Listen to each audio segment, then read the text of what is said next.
Good afternoon, everybody. And good morning to our friends in Western Australia. My name is Peter Warren. I'm the co-managing director of the Finura Group and delighted to be your MC for this entire week for the InvestTech IMAP conference. For those that are just joining us for the first time today, we had a great couple of sessions to kick off the week yesterday. We had Andrew Whelan from Wealth02 talking about some innovative new approaches that the platform's taking to advice technology, and Nicole Smith from Socialise, who was really reinforcing the messages of having a strong digital experience and presence for our clients as their attention sort of slowly gets dragged away from in their devices moving forward. This is a really diverse week that we're having with the InvestTech conference, and today we're going to really change tack in some interesting directions. We're going to hear from a couple of speakers. Obviously, FEFundInfo will be presenting today. I'm also going to hear from FinClear and the ASX on some interesting developments they have planned. But before I kick off, just a couple of housekeeping items. If you want to ask a question, and I encourage you to do that, we had some great participation yesterday, and I can assure you the presenters much prefer getting questions than just talking at you. Please use the Q&A button down the bottom, and we'll see the questions and we'll moderate them as best we can and allow the time. Also, you need to remain for the entirety of this session to pick up your CPD points. So please make sure you stick it out. It's only an hour, and I can assure you it'll be a valuable use of your time today. So without further ado, I'd like to also just mention some upcoming webinars that IMAP are running. You can see I won't go through each one there, but IMAP's extremely active, as I'm sure you're all aware, providing really valuable content for the advice technology and product and technology community. So I encourage you to register for those when you can. It's my very great pleasure to introduce Stuart Alsop, who's the Head of Business Development for FEFundInfo, a company that's been really active in the Australian market and increasingly so in the future, I'm sure. Stuart's got some really interesting insights today to talk about some technology and opportunities that they see, particularly in the European market around ESG investing, and it's something that we expect to increase in demand significantly to support advisors in ESG conversations. So I'll hand over to you, Stuart. Welcome. Great, thanks, Peter. Just checking that you can see my screen there. Fantastic. Okay, fantastic. So look, and welcome all. Good afternoon to you guys. It's great to be a part of the IMAP InvestTech conference today. As the slide deck shows, we'll be going through some tools for advisors to have engaging conversations around the topic of ESG with their clients. And actually, the first section we'll be going through is really the rise of ESG. And what I might do is actually just swap presenter here so you can actually see that. The rise of ESG, first and foremost, which is there's a lot of evidence out there at the moment in terms of that popularity, but we'll dive into some of the drivers both in Australia and offshore. We'll then move into the regulatory framework, first and foremost in some of the other jurisdictions around Europe and Asia. We'll then bring it back into what that actually means for Australia, and then fundamentally moving back to those technology solutions and how advisors can really benefit from a new wave of technology around the theme of ESG and responsible investing. It's a firm belief of our business that really regulation drives technology and drives the requirement for data solutions. So that will be a big focus for today's session. But first and foremost, ESG in the media and the popularity. It was only this morning that I was kind of scrolling through LinkedIn, and every third post seems to be something to do with in the realm of ESG, whether it's new hires, new announcements, a new fintech provider coming up with a new solution.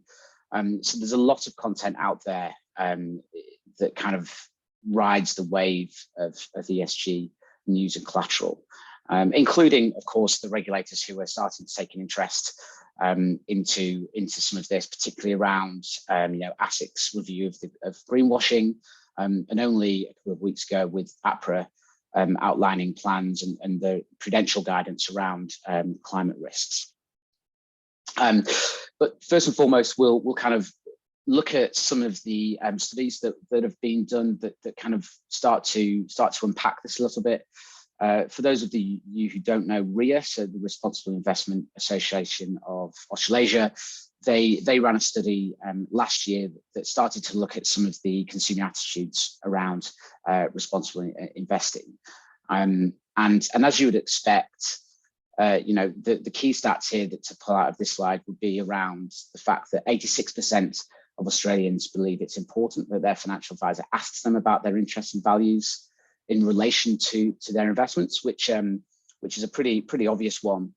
But really, the key stat there is that 90% of consumers expect their super and other investments to be invested responsibly and ethically. So really, it is very much the case that the demand is being driven by the consumer and by the end investor. And no doubt there'll be further studies that kind of build upon this more locally. But then if we take a different view and look at the UK market, it's a slightly different almost driver that's looking at this. So Next Wealth ran a study only a couple of months ago that looked at ESG and tracking progress over a number of years. And what's important here is that there's an overwhelming majority, so around 80% of financial advice professionals now expect to see a continued increase in assets invested in these type of funds and solutions, rising from around 70% a year ago. So there's that kind of growing trend and wave of interest, both at an advice level and at kind of the end investor level. What they did find, though, interestingly, was that smaller firms are more likely to have a higher percentage of client assets invested in ESG solutions, and are more bullish on their expected increase in allocation to ESG over the coming year. What they did find in the studies that in conversations with these small advice practices, there was more evidence this year of firms adopting ESG as a special focus for their practice and marketing within their ESG credentials. Now, we do need to be careful around, and those firms need to be careful around the impact of greenwashing, and we'll touch on that a little bit later. Kind of on the same theme of small firms, they did also believe that a small firm is settled on an ESG stance and proposition when they have the actual level of confidence. And it then starts to become almost a case where they're more likely to transfer their client bank across when they have that confidence, and there are more solutions available in the market for their clients. The last point on this slide is probably the biggest differentiator in that Next Wealth found that the biggest driver and adoption to ESG and responsible investing products was regulation. So there's a big regulatory focus in Europe and the UK that is almost mandating disclosure in these jurisdictions, which is really driving a lot of interest into these products. Now that you compare that to the Australian market, and it's a different scenario where you've got the investor and the consumer really driving that popularity, with regulation needing to catch up down here.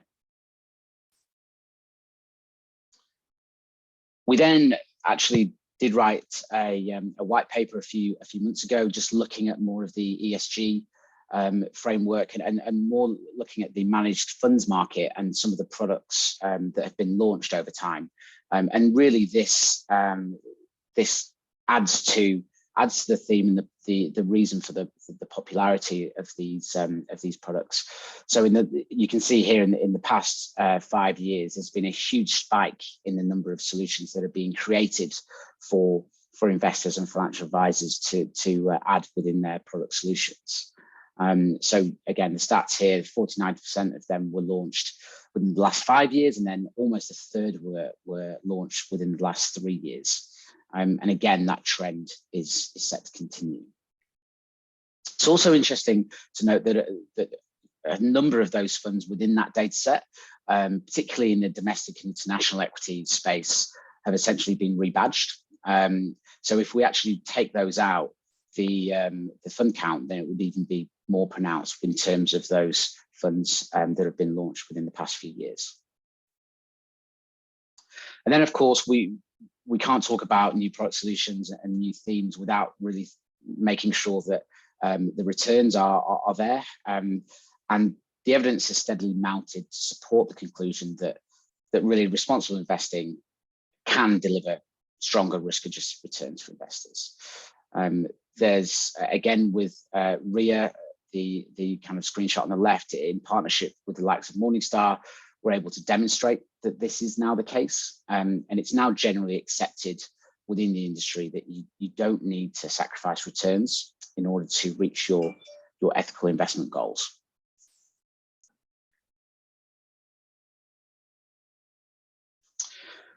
So really, with increasing demand, really what that means is that advisors need to be able to work through that demand and be able to offer solutions that meets their clients' objectives. Now, there's a number of tools already in the market that can really help the financial advisor community streamline this process. The first is fact-finding and client questionnaires as part of that risk profiling and really understanding the consumer. There was actually a really good, there's a really good XY advisor series at the moment around ESG, covering a number of topics that I'd certainly urge you to go and take a look at. But one of the comments in there was from Nathan Fradley, an advisor at Tribeca, formerly Lion Financial, who was really introducing and explaining the importance of real life conversations when it comes to understanding a client's goals and objectives in relation to responsible investing, and that really there's a need for a conversation rather than just a questionnaire, which can almost act as a tick box exercise. I think this is really important to start to understand really where those client goals and objectives align to. Again, a kind of a recent podcast that IMAP did with for responsible investing with first Sentia and Angela Ashton at Evergreen. Angela made another really good point there, that not every fund in the portfolio, in a portfolio solution, actually has to be green. Actually, there are, depending on the client's goals, there are a number of funds that are already maybe meeting those ethical goals and objectives without needing to change too much. And I think this is the type of information that you can really tease out of those client questionnaires and really understand whether that end client or end investor is as dark green as they need to be, particularly when you balance things such as returns and, importantly, product fees, when it starts to get into that kind of dark green space. The second tools to kind of look at are ratings across the ESG spectrum. I think we've seen a plethora of fintech businesses as well as the larger global ratings providers come to market with opportunities and solutions for pretty much all levels of the financial service industry to look at. Of course, though, how a company scores in terms of its ESG credentials can vary hugely, depending on which agency is awarding that rating.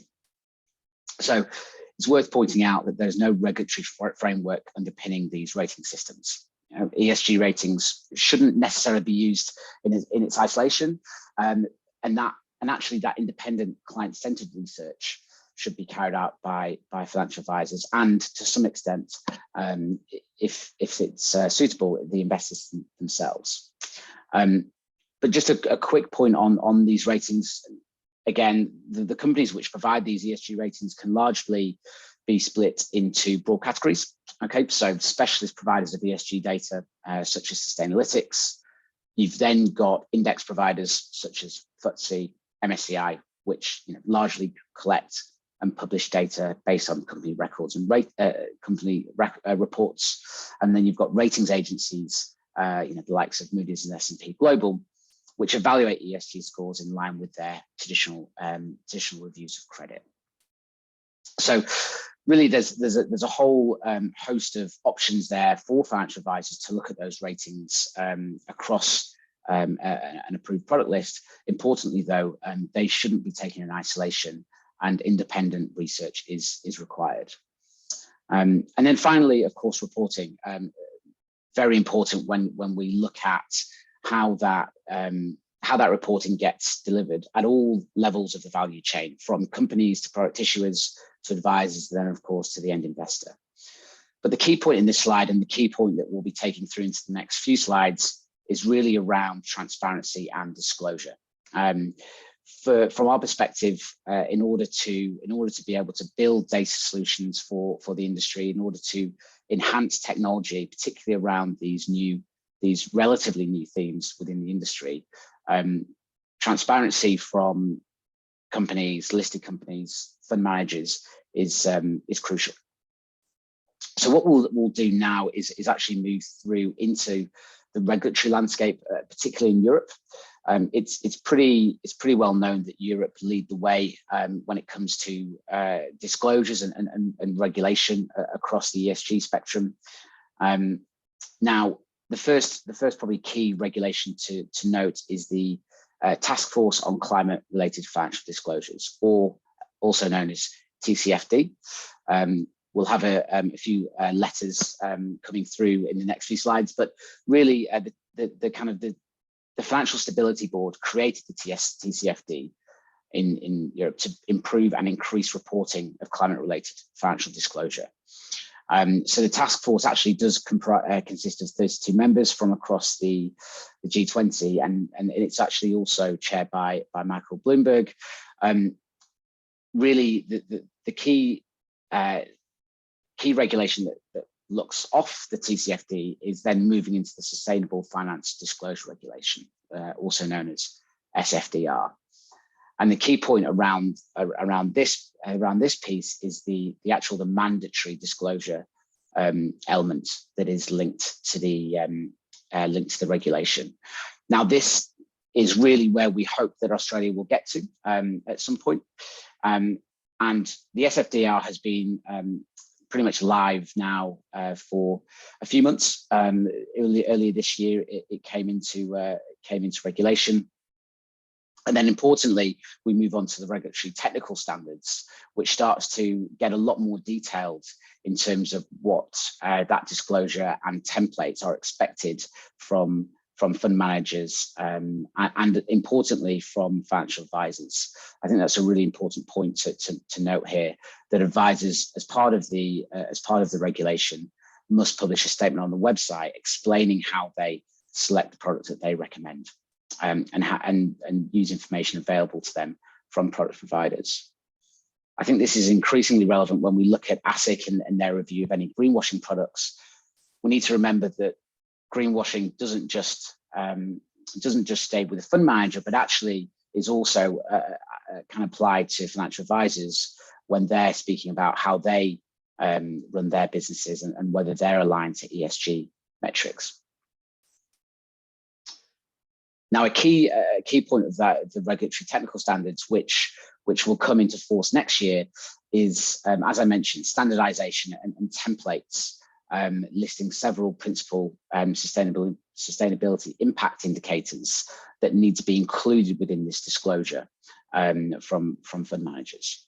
So to that effect, what we will start to see, and what is currently being built at the moment, is something called the European ESG template, also known as EET. So this is essentially a data standard for ESG data that is applicable for the SFDR regulation. What this really means is that we should get to a point, or admittedly not necessarily within 6 months, but certainly by the end of next year, where we will have a defined data standard and template for ESG data and characteristics that we would hope can be shared across market participants so that we have the same data set and alignment for those products. Now, what that means really is that we can start to build and look at that ability to compare products along the same ESG metrics, which allows, of course, data vendors and other technology participants to start building these comparison reports in the same way that we have comparison tools that look at product fees and returns at the moment. It's a very ambitious project, but one that, if executed properly, will actually see a huge shift in how we can advance as an industry around the theme of ESG and responsible investing. Just to give you the size of the challenge, as part of the SFDR, they split products into 3 categories. So you've got your Article 6 funds, which are not promoting or being promoted as having any ESG factors or objectives. And as part of that mandatory disclosure, at this stage, only 22 data fields out of just over 600 are required. You've then got those products that kind of sit in the middle that do promote ESG characteristics, but don't have an overarching objective. So even though those products sit in the middle, they still have to disclose to the full detailed template that is being worked on at the moment. And then finally, you've got your Article 9 funds. And again, those funds which specifically have sustainability goals kind of built into their objective with the same mandatory disclosure. So there's a huge amount of data in there that the industry can start to share from next year and really increase the transparency and disclosure to what they have right now. Just running through some of these. So the next kind of, if we bring this a little bit closer to home, if we have a look at the reg landscape in Asia, only last week it was announced that the introduction of the common ground taxonomy. Really the roots of this was in the EU taxonomy, which is an extremely important piece of legislation that sets out legal definitions of things such as pollution. So for any investment going against this kind of cast iron definition, it will actually become illegal for it to be marketed as an ESG investment. So the EU again have kind of pioneered this step, and what's really great to see is that Asia are starting to align with almost a global definition, and so you can actually start to get more consistent, and again that word kind of standardization across jurisdictions. So as we start to see that rolled out, we would hope that it's only a matter of time before we start to see that moving into Australia and New Zealand. But then bringing it back to Australia, again, the importance of disclosure, we would argue is paramount when it comes to kind of evolving what ESG means to this industry. It was only a couple of weeks ago that we saw that APRA outlined and kind of announced their prudential guidance for climate risk. And actually reading through the respondents of the consultation, a number of respondents were asking around mandatory disclosure for super funds and for kind of other participants. But at this moment in time, the regulator has decided not to mandate any climate-related or climate risk disclosure. Arguably, that's probably the right decision right now. That particular scope, so the CPG 229, probably wasn't the right vehicle for that kind of mandatory disclosure, but certainly it's something that needs to be looked at, we feel, pretty urgently. And I think this is almost a theme that we're starting to see in Australia with the recent changes to the Corporations Act, with portfolio holdings disclosure for responsible entities for trustees of super funds. We've seen that got pushed back almost 4 years until we now are in a position where in March 2022, that regulation will go live with that disclosure. And until now, Australia was the only major fund market with no implemented portfolio holdings disclosure regime, which again, when we start to look at some of these fintechs and how that ESG data is evolving, is so crucial for us to be able to start to build technology solutions off the back of it. There are some really positive notes though. So one of the takeouts from the Congress of the Parties, COP26, was the introduction of the International Sustainability Standards Board, or ISSB, which will provide global benchmarking and streamlined frameworks into how we think about ethical investing. And Australia, of course, is advised to get on board with this. And I think it's almost a no-brainer in terms of them having to do this, or again risking some of the global reputational damage that might come off the back of it. We also there are a number of the regulators in Australia, and actually APRA did explain this, that whilst the climate risk disclosure is only kind of voluntary, they did explain that they would recommend alignment with the TCFD framework, which again is a really positive spin on hopefully where we're headed. And then finally, ASIC's kind of greenwashing review, which, if nothing else, does highlight the importance of the emerging sector, and that the regulators' lens is very firmly fixed on this part of the industry.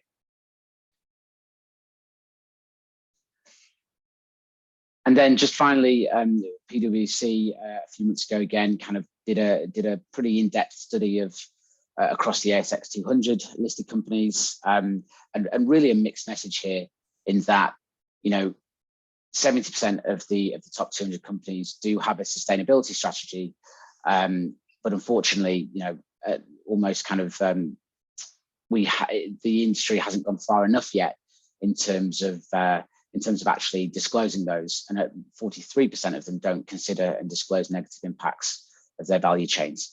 So again, it's kind of looping into this idea that whilst we are making decent strides in the domestic market, there is some way to go to kind of catch up with some of those perhaps other jurisdictions that are leading the charge. And I think moving into some of the solutions that FEFundInfo are bringing to market, you may or may not be aware that we did acquire a business called the Centre for Social and Sustainable Products, also known as CSSP. That's always a shortened version. That acquisition happened towards the end of last year, and really this business has been looking to solve for the new regulatory drivers in Europe, particularly around the reporting aspect. So there is work going on to bring this as a product option down to our Australian clients. Importantly, whilst we do offer the ability to report on individual funds and products that can assess ESG, kind of broader ESG metrics, but also the carbon footprint of those products, we also are starting to look at being able to run those reports across a portfolio or a mandate. It's very much holdings based, and we work with a number of key partners in being able to offer that solution, the likes of MSCI, Climetrics, and so forth, which really, again, we're not offering a data solution in this space, but a technology solution that should assist the market in being able to disclose what their portfolio is doing, and how importantly how it compares against peers and indeed the benchmark. So if you do have some time, please do go ahead and visit that website. And as I said, it's something that we're looking to bring down to the Australian market to help our kind of clients navigate the ESG reporting space. So just looking at, conscious of time, guys, but just to summarize, there are a number of tools out there to support advisors across the ESG spectrum. We've touched on obviously the fact finding and how important those client conversations are, rather than necessarily just kind of adding additional questions to your fact finding process. I would also mention that RIA have some fantastic advisor toolkits, and being able to almost become linked to them as an ethical advisor. The ratings and methodologies, there's a plethora of those around in both from a local perspective and a global perspective, and then being able to mirror that in kind of investment research and portfolio construction tools such as our FE Analytics, which will soon have a number of ratings providers in them. And what I'd like to just finish off with was another podcast that I listened to recently. There's certainly enough of them going around kind of this topic of ESG, and quite a nice one that really got me thinking. That was quite thought-provoking. That the idea that the ESG may not actually exist as a theme in 10 years, because it will simply become the norm. And instead, the industry will offer more unique thematic investment options, such as exposure to fossil fuels. So our hope as a business that, we will get to the point where it's so accessible to have these ESG data and metrics that you can actually compare them in the same way that you do performance returns, ratios, and product fees today. So Peter, I'll hand that back to you if we have any time for questions. Great. Great. Thanks, Stuart. Excellent job. We have a couple of questions. Excuse me, just one. Dare I ask the question? In your view, have you sort of got any evidence that any of the particular industry associations are driving for any mandatory disclosures for advisors to start using?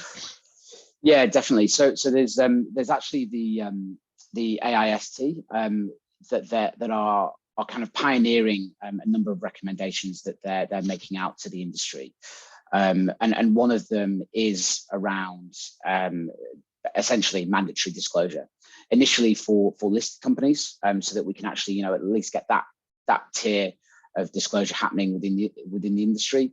But then as that then feeds through into kind of the wider financial services industry, they've actually made, speaking with one of my colleagues the other day, they've actually made around 30 odd recommendations, of which a couple of them do surround that mandatory disclosure, but also alignment to some of the frameworks that we've seen in the Northern Hemisphere. Okay. Thanks, Stuart. One of the other questions was just around, I guess, a reporting question in regards to technology. So as we've learned, advisors like to personalise a lot of things they do and present to clients, and particularly if they're focusing on this space. Can your solution support white labelled reporting and give flexibility to advisors? Yeah, I mean, good question. So it absolutely can. It actually can go quite a bit further than that. There's the design, obviously the design features, and what a big thing that I think we'll need to tackle as an industry maybe even as soon as next year will be around this idea of what we'll hopefully start to see is more institutional level reporting coming out of some of the product manufacturers and even some of the listed businesses. The challenge there is actually how you make that retail friendly. So how you get all of this kind of very detailed ESG, the broad umbrella of ESG metrics across carbon and everything else, and how you make that suitable for a retail audience will be a really a key thing. So what we can do is work with the industry and work with our clients to actually completely move it into a methodology and a framework and a format that actually suits either the fund manager or the advisor, and of course the white labeling and their own look and feel is important to that. Right. Well, thanks, Stuart. Well, you have to be living under a rock not to know that climate change isn't going to be a significant election issue next year in Australia, and certainly if you've been listening in on the public company AGMs, this is continually coming up from retail investors, so not surprising that there's demand there of advisors to help report on this level. So excellent session and great to hear some insights from what's happening in Europe. Thanks very much, Stuart. Good stuff. Thanks, Peter. Thanks all. Changing tack, it's now my great pleasure to introduce Erica Vlavianos and Andrew Jones. Erica is a Senior Business Development Manager from FinClear. Andrew Jones is a General Manager of the ASX and the ASX of Issue Services. The ASX probably doesn't need much of an introduction, but certainly I think it's important that we understand how FinClear and the ASX are working together. The session they're going to run to, the inner nerd in me is quite interested in this. The ASX is obviously undertaking a significant piece of work in its CHESS replacement using blockchain. And so this has potentially massive broader implications for obviously investment related technology and how we use it. So I'm now going to hand over to Erica if she's got a screen working. Yes, hi Erica. Thank you. And I'll leave it to you from here. Thanks very much. Hi, thank you, Peter, and thank you everyone for joining us. So just before I hand over to Andrew, as basically Peter alluded to, the ASX doesn't really need an introduction. We all know what they do and who they are, but as I thought it was important to outline what FinClear does and how we link to the ASX. So FinClear provides trading services and technology solutions to advisors, stockbrokers, fintechs, the likes of Stake and Superheroes and what have you, and also to wealth managers.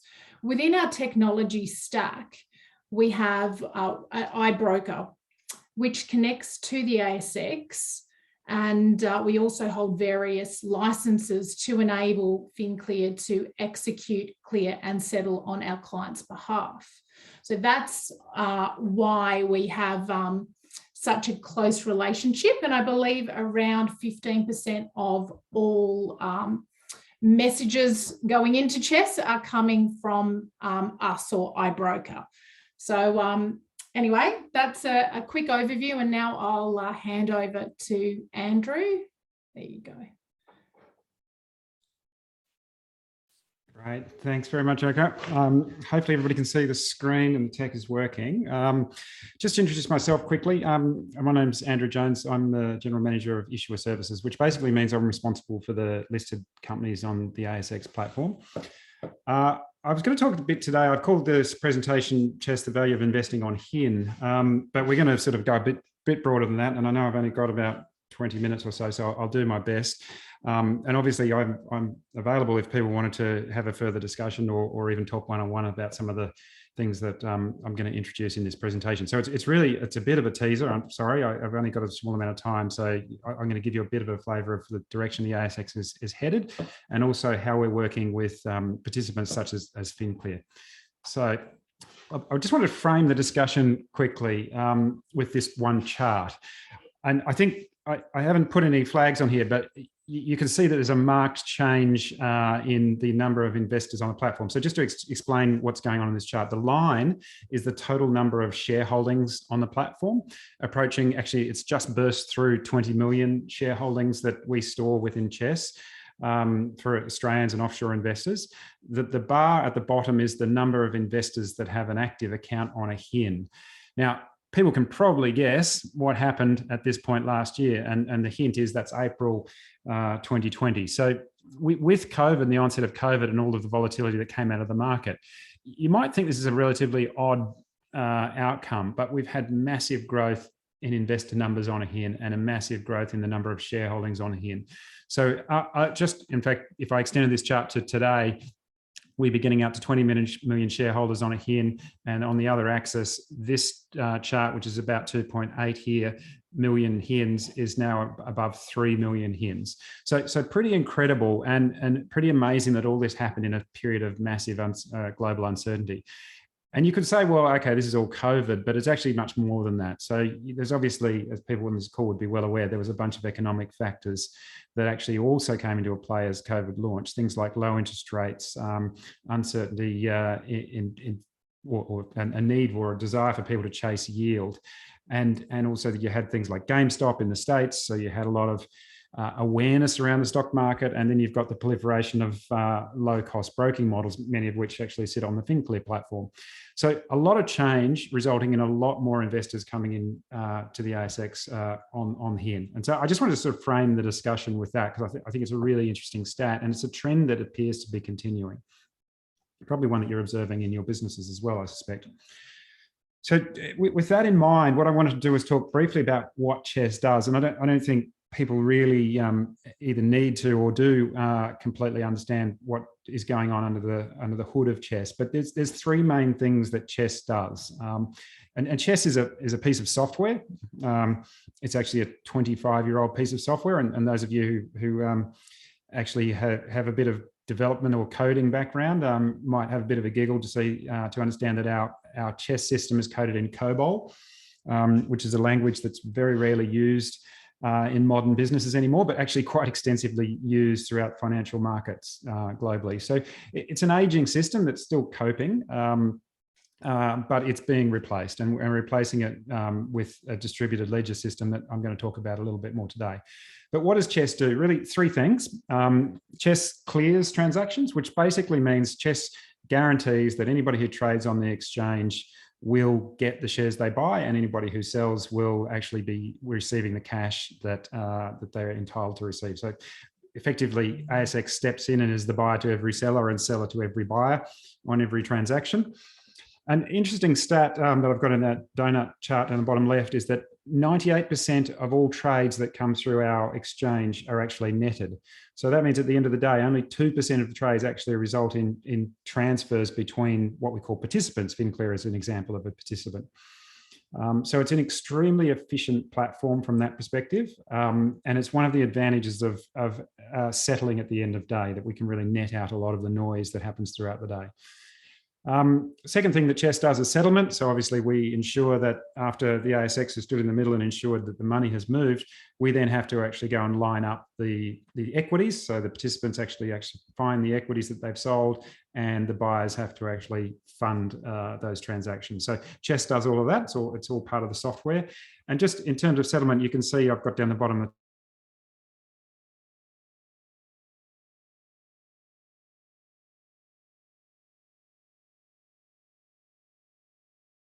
the month of April.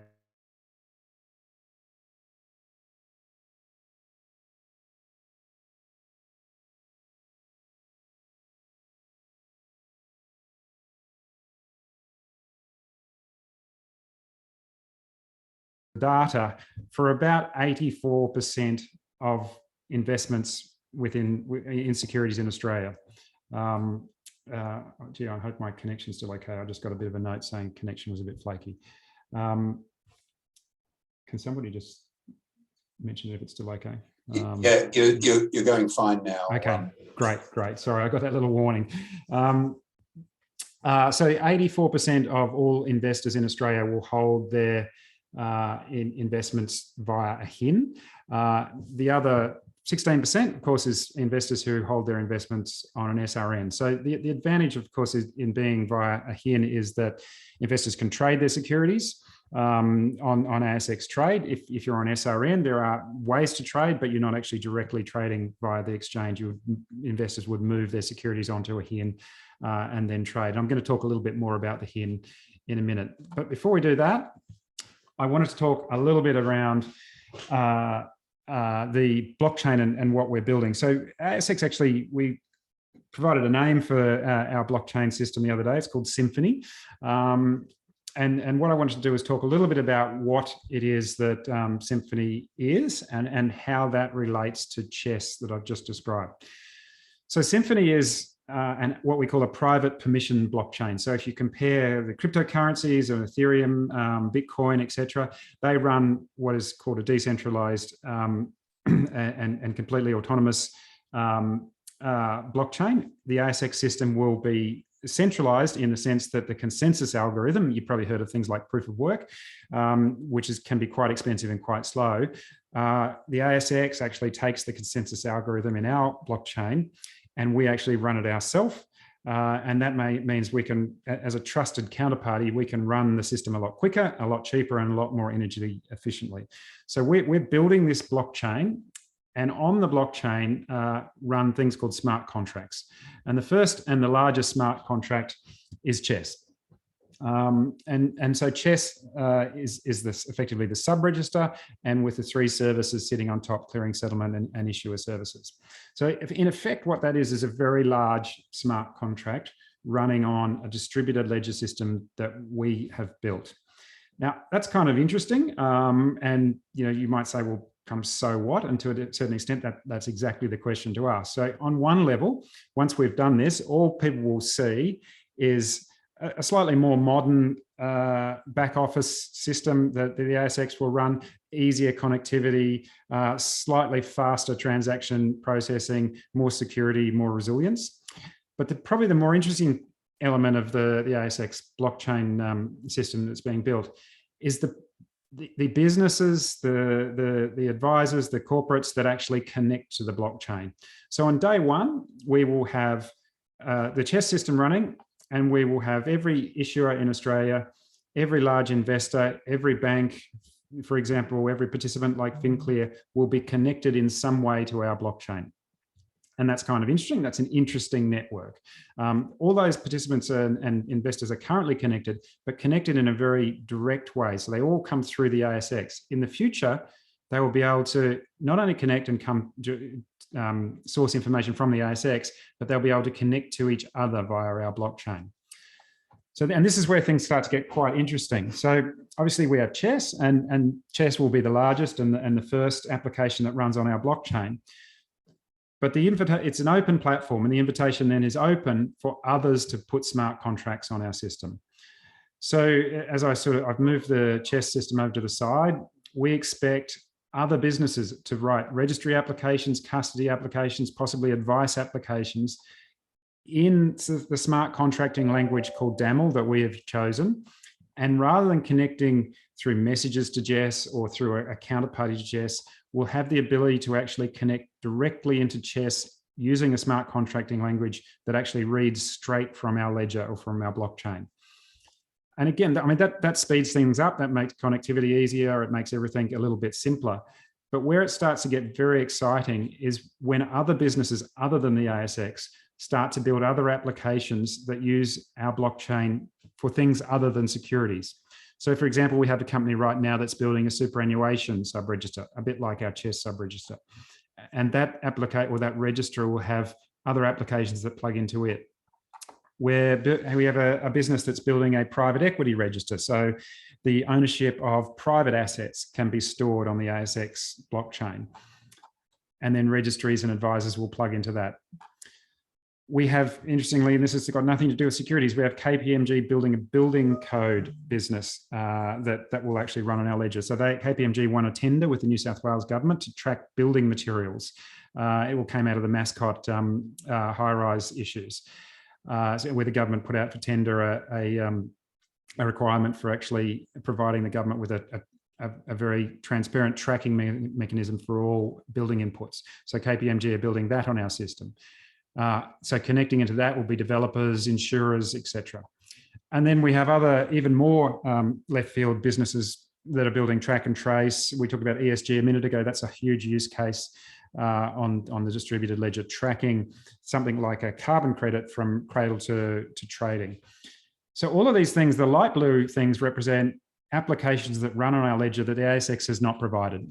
It's a little like, if I can draw the analogy, which is a little risky, the iPhone. So the ASX is effectively providing the iPhone, and all sorts of other businesses will provide the apps that run on that iPhone. Now, some of those apps will talk to CHESS, some of them won't. But each of these parties on the network has the ability to agree smart contracts. And when I say smart contracts, what a smart contract does really is it's an agreed workflow. And I was once given an example of the first smart contract, which I've always found quite useful in a way to sort of think about smart contracts. The first smart contract ever, well, probably not ever, but one that is a really good instruction is the Coke machine. So basically, when an investor, or not an investor, when a consumer puts their $2 coin or whatever it is into the Coke machine, that Coke machine will then execute on an algorithm, and the algorithm is take the money and drop a bottle of Coke out the bottom. What that effectively is a smart contract. As soon as the money goes in, some sort of algorithm executes, and a result which is known, is a known outcome occurs. That's effectively what a smart contract is. So when an individual, like an investor, puts money into the system, whether that's a cryptocurrency or real currency or a central bank digital currency, with certainty, a smart contract can execute a series of actions on the back of that, possibly transferring shares, possibly transferring another asset, or taking certain actions. Any party to that smart contract will know exactly what the outcome is going to be before the money goes in. For those of you starting to think about how interesting that might be, you could imagine in a real estate world, multiple settlements being stacked. At the moment, you probably know that when you're stacking settlements in real estate, there's probably a limit as to how many settlements you'd want to stack without someone worrying that a lawyer hasn't turned up with the right documents or the bank hasn't turned up with the right documents. In a blockchain world, you could effectively stack infinite contracts because there's absolute certainty that when the money comes into the first contract, it will flow entirely through the system, and out the other end will pop the transaction that people expect. So I just wanted to talk through this because I think the main message I want to get across is that chess is only part of the blockchain that we're building. And the application of chess, what that means effectively is we've built a very strong and stable blockchain, and we've built it and there will be an immediate network of companies on it. But the really interesting thing from advice and from your perspective, I think, is what other applications actually come on the blockchain. And we're doing a lot of work with FinClear around applications that they might be building that they would put on our blockchain and they would run, giving better transparency and more real-time and accurate data. So I might just move on because I'm going to run out of time. So we're not just copying chess, the old chess out of COBOL and putting it into the new smart contracting language. We are actually making some upgrades. So there's and this is not going to be super exciting for people on this call, but there's a movement of the current messaging standard that chess uses from a proprietary standard. Unfortunately, the ASX, when we launched chess, we were ahead of all of the standards 25 years ago. And then the standards came in, so that our messaging system has never complied with the standards. So we're upgrading to the new standard system. DRP BSPs, I'm going to talk about on the next slide. New connectivity options, so the likes of FinClear and others will not just have one way to connect to us, which is messaging. They will be able to connect via APIs, which is obviously far more modern, far faster, and far more reliable. Open technology is basically that the ledger is available to anybody, any business that wants to actually use a cloud-based ledger as a service to write applications on. Much simpler permissioning of data and investor permissions, and I'm going to talk a little bit about more about this as we keep going through. So bringing it back to something that's sort of, I think, probably a bit more realistic for the advisors who are on this call. One of the upgrades for chess that was when we went to the market for feedback was in hot demand was the ability to actually simplify the elections for corporate actions. So the one that we chose to simplify, and there will be more that are simplified, and some of these simplifications won't come from the ASX, they'll come from others who build these apps on the system.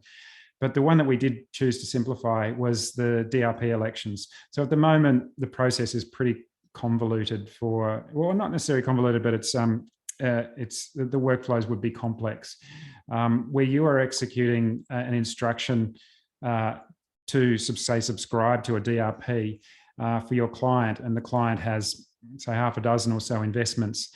It's probably a really cumbersome process of actually logging on to the share registry for each one of those clients. And that could be one of 10 different share registries.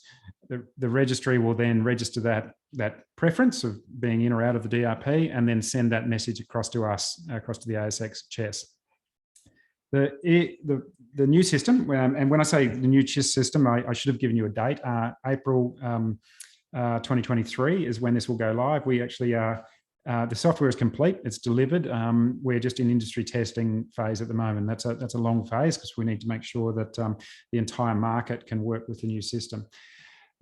So the new system will basically allow investors to elect once via their participant. So I've used FinClear here for all of their securities to be either in or out of a DRP. Now they could select all, or they might have a checkbox where they can select some, but obviously a far simpler process because it's one election via their participant that will come to chess, and then chess will do the work of communicating that to the share registries. So, you know, that's just one example of simplifying the world under the new DLT system. Another example, we have announced that on Monday of next week, we will be providing electronic chess holding statements. Now, I know this probably is a little bit of a source of amusement that the ASX is still sending out paper statements to investors at the end of every month. We've been quite keen to move off this for a while, and it's been a complicated problem to solve, not because the technology is complicated, but because there's a number of parties that are involved in chess statements. So the ASX, probably people may not realize, is we don't deal with consumers. So all of the dealing with consumers will come through the participants, such as FinClear. And so investors will receive a chess statement at the end of every month. Participants are the ones that will give us emails. Registries are the ones that have emails. So you sort of have this multi-party situation that we have to work through. cut a long story short, we're going live on the 13th of December with an option for investors to subscribe to electronic CHESS statements. Obviously, that will vastly reduce the amount of paper, probably a lot of paper coming into your offices. Investors will then have the ability to log on via a secure portal to look at historical statements. So again, simplifying tax and giving you the ability to actually historically look back and pull statements off the portal. This chart just is a bit of another way of looking at the chart on the first page. Obviously in March, April 2020, we just had this massive uptick in volume. And so the amount of paper and the amount of statements being sent out just increased almost by 50%, went from sort of 1 to 1.2 million up to 2 to 2.6 million statements we're sending out every month. No charge for statements sent to electronic statements sent out to issuers. So that's been received well in the market. Just looking forward quickly, I might stop after this slide and just see if there are any questions. What can you expect? I think if we look forward to the next 5 years, more digital assets on the HIN. So the DLT is very good at tracking all kinds of asset, not just securities. So there's a chance we will be putting carbon credits within the exchange. I think you can expect to see more fixed income assets within CHESS and within the HIN. Obviously, the ETF market is just growing very fast at the moment, and you've obviously got crypto ETFs not far away. Yes, we are looking at whether or not there could be digital assets like crypto within a HIN. No, we're not proposing to put them in a HIN in the short term, but certainly we've got a very close eye on that. And we're spending a lot of time thinking about the role that digital currencies play within CHESS and within the ASX. Better investor experience. So the start is e-statements. So people will, when I say e-statements, electronic CHESS statements, people being able to look at those statements online. Much more exciting than that is when an investor can actually log onto the ASX and see in real time their balance. And I think from an advisor perspective, if you could log on once and see your clients' holdings across various participants, that would probably be a real time saver. More control over data, so investors' ability to permission data directly to you as financial advisor. The DLT is very good at ensuring that an owner of data can view that data and can permission that data for a limited period of time or a use case. And that's something we think is pretty exciting. And then finally, the point of going through the ledger diagram was the microservices on the ASX ledger. So we're expecting, and we're already seeing some really interesting use cases that companies are coming to us and say, well, could we build this on could we put this app on? Could we put this analytics tool on the ledger? And the answer is yes, it's an open platform. Data is not open, data is very much secure. But if a company were to build an interesting app and you as financial advisors found that tool interesting, you could approach your clients and ask that client to permission their data to that app, and it could provide more analytics tools. 2 minutes to go. Sorry, I've had to rush through. Questions from anybody? Thanks, Andrew. Really interesting topic, so we're happy to stretch it out a couple of minutes. There's one question that's come through just with regards to, you may not be able to comment or not, but as you know, advisors deal with ASIC a lot in terms of how they exchange data with ASIC. They have a lot of reporting obligations, particularly licensees, and the various transactions that happen within advice businesses. Is there any sort of, have you got any view to share whether ASIC are looking at this type of technology to improve how we share data? So yeah, I'd say, look, it's a really good question, and so we have spoken to ASIC, and they do have a desire to simplify their processes. And you know, the interesting one is directors. So we maintain a database of directors of all listed companies. ASIC maintains exactly the same database, and there are various other use cases for needing to have accurate directors and company officer data. Now that's just one example, and so we've talked to ASIC about, you know, is there a way that we can sync that data up? And so yes, they are definitely talking to us. We haven't reached any agreement, or there's no sort of move to do anything, but I think it absolutely makes sense to be running one database, not 20 synced or slightly out of sync databases. So yeah, it's a really interesting area, and we've talked to them. We've talked to various government agencies, including the Reserve Bank and others, around how we start to work together. Okay, thanks. One other question was just, is there any other countries you can point to where their share registries have implemented blockchain and there's been evidence of improvements to share? So we will be the first and globally to implement blockchain for an existing, or sort of for the country's primary securities exchange. So it's a world first in that respect, but obviously you have all of the crypto exchanges around the world. So it's by no means are we the first to use blockchain technology to effectively track digital assets. So that precedent exists. The technology that we're using is very much leveraging off the security and the the consensus algorithms that started with Bitcoin, ended up working its way through Ethereum, and has kind of been improved in every iteration. So there's heaps of precedent for very stable and secure systems running digital assets. But in terms of a country's primary exchange running on the blockchain, we will be the first. Okay. Well, interested the time, I think we could probably stretch that out for another hour, Andrew. It was personally, I found it fascinating, and I can see two camps: people who are enormously threatened by this type of technology, that it could be quite disruptive to some existing business models, but equally those of us that are entrepreneurial see enormous potentially new business models coming out of using this technology, and that's probably what is the most exciting. We feel the future. Yeah. So thanks very much, Andrew. And obviously any other questions that come through, we'll direct them through to Andrew at the ASX. And thank you to Erica from FinClear for introducing the session. That's it for today. As I said, it's been a very wide-ranging session, as we promised with the IMAP InvestTech conference. We're back again tomorrow. I'm going to change roles, so I'm actually presenting tomorrow, and I'll be handing the MC duties to Brett Evides, but we'll be talking about the broad implications of some of the themes we've been talking about in the last couple of days and more, and obviously excited to hear from Morningstar, who will be talking about some interesting work they're doing with integrating managed accounts into advice software as a key player in this industry. So thanks again for your participation. Really good audience numbers, and we will see you at 12 p.m. sharp tomorrow. Thank you.